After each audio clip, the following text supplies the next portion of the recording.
Madame la ministre, la parole est à monsieur Jacques Miard. Merci.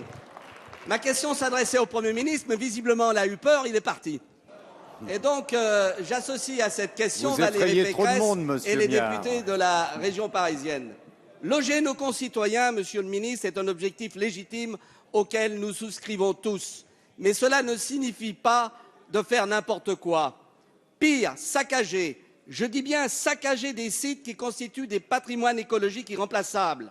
Sans aucune concertation, on voit surgir dans la presse 33 projets qualifiés d'opérations d'intérêt national, OIN, en région parisienne, pour construire, pour bétonner.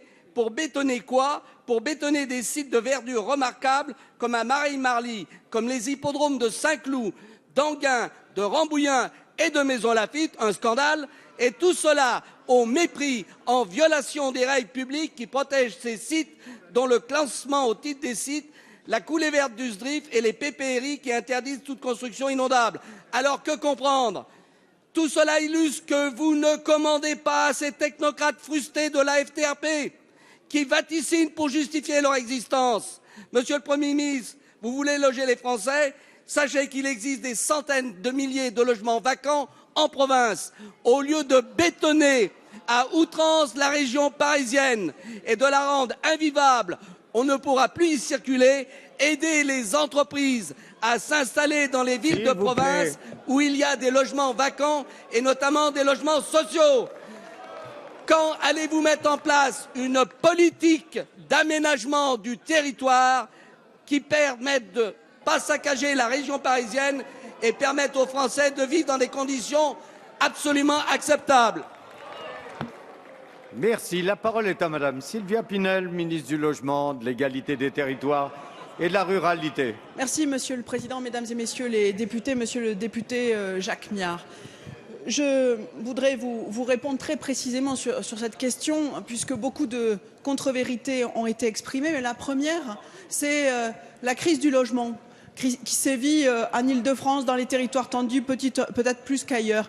Et les Franciliens qui peinent à se loger, qui peinent à trouver un logement adapté à leurs besoins, apprécieront vos propos dans cette question. Hier, le Premier ministre a réuni le comité interministériel sur le Grand Paris pour faire le point sur l'avancée du volet aménagement et logement du Grand Paris.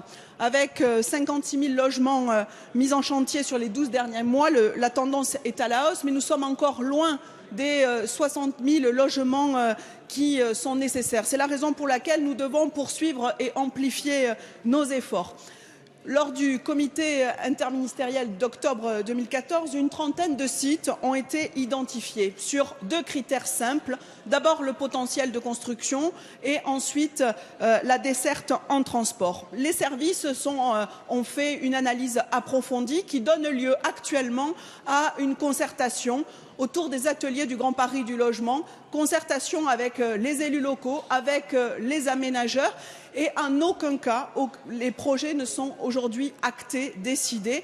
Nous travaillons en partenariat avec les élus, avec les aménageurs pour réussir ce Grand Paris de l'aménagement et du logement.